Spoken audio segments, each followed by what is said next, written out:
Big Z Reviews. When They See Us is an incredibly powerful new mini-series based on a true story about the Central Park Five, and it's kind of directed and created by Ava DuVernay, and it is amazing. I absolutely loved it, even though it definitely is a hard watch. Who you in the park with? I don't know names. I just got lost. Where did you see the lady? What lady? The female jogger was severely beaten and raped. Every black male who was in the park last night is a suspect. I need all of them. So I was not too familiar with this case, but essentially there is in the New York City, there is a bunch of kids went out wilding in Central Park where they kind of cause a ruckus, and it's kind of it's not good behavior. But they're not like the main kids. They weren't doing anything that bad, but the others were at the same time. They were kind of beating up and people and yelling at people and being a hassle. But the idea is that while this stuff was going on, a woman was brutally raped and almost murdered, in Central Park, not even in the same area, but around there. And when the police and the detectives and the district attorney, when they get a hold of it, they think they try to look for someone to blame, and they blame the black kids that were out wilding, and somehow they decide to only focus on 5 of them, even though they have a bunch more. But when you're watching this, because I didn't know exactly what happened, you almost you can't, that's not gonna happen. It doesn't feel real. You can't imagine that they would make these jumps because you're watching it and you think that they had to happen. But I like what they did too. They didn't make them pure evil. It's not like, oh yes, we're going to blame this murder on these black kids. Oh, I'm so evil. It's more how it probably happened, where they just made this jump of logic, where they thought, wait, they were right in this area. They must have been doing this. Even though there's no evidence, and even though there's no other eyewitnesses, and even though when they actually get these kids, 14, 15, and 16, into when they're talking to them without their parents present, they're essentially torturing them and trying to get them to sign confessions, and they're tricking them into confessing to these crimes. At one point you gotta think that why are they doing this? But him that they thought that they were the people, but you almost can't imagine how they felt about this. But they still, how they filmed it felt real. It was so interesting. And really, all of the kids are amazing. The actors. There's Asante Black, Khalil Harris, Ethan Harissa, Jarrell Jerome, and Marquise Rodriguez. They all are so excellent as these characters. You really feel for them.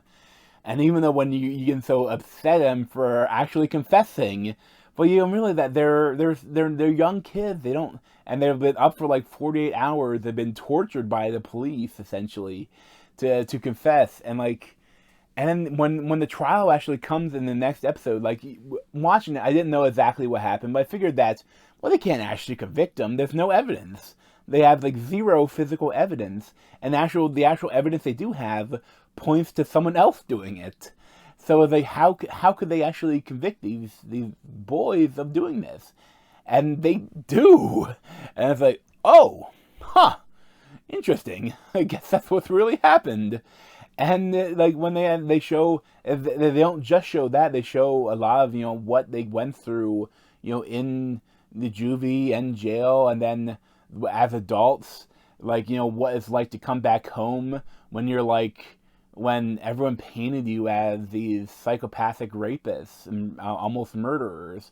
How do you come back into civilization? And it's so interesting how they did that.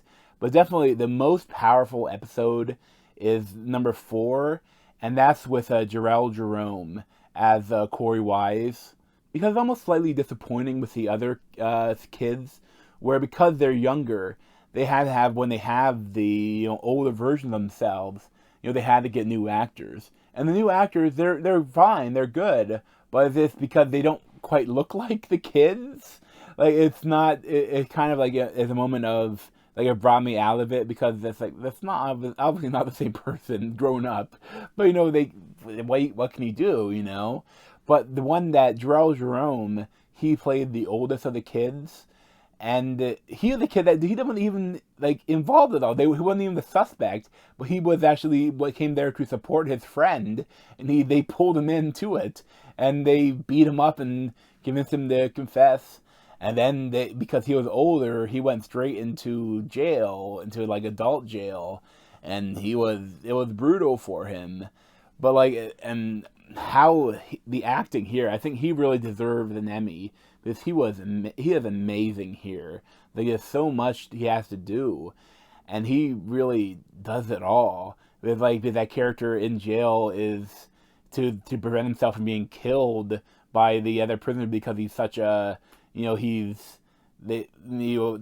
politicized it, and they televised it so much that, like, especially if they're the Nazi gang members in prison want to murder him for raping a white woman. Like it's powerful, and I mean he was amazing. He like stole the whole show pretty much. But it's funny. One thing what I didn't like is almost nothing, but it's funny. At one point, like during the trial, they get a little bit too much into Trump. And I know, because it's odd, because it's real. Trump really did bring out ads about the Central Park Five, and he talked about them a lot. Even though when he was running for president, he was saying he still believed that Central Park Five did it. And I mean, so he is part of the story. But at the same time, you have one of the moms like, oh, that Trump, he'll get his 5 minutes of fame and then he'll be gone, or something like that. And it's like, we'll learn from this. We won't, like, and it's like foreshadowing, like, oh, little do they know he's going to be president later. And it's like, it's a little too on the nose, but still, but it's real. So it's like, it's tough to criticize it that much, because he was really part of this case. So it's kind of an odd thing. But, it's an excellent series. And there's also an interesting, like, hour-long interview with the actors and with the real people, done by Oprah, kind of like the Michael Jackson documentary. And it's really well done. I really liked all of it. Again, though, it is powerful. It is tough to watch. Like, it's not something that you can put on, just not be affected by. But I must say, like, in the fourth episode, at certain points, like, I cried. Like, it was powerful. I bawled a little bit, because you feel for him, this character, so much, and it's so well directed and acted. Like, it is amazing. Like, I think I'd probably give it like a 10 out of 10, maybe 9.75 out of 10. I don't know, but it is amazing, and I would highly recommend it. Like, again, it's not an easy watch, but it's definitely worth it. But thanks for watching. Check out the video playlist over my head and subscribe to me at Z over there. Thanks. This has been a Big Z TV show review. Thanks for watching.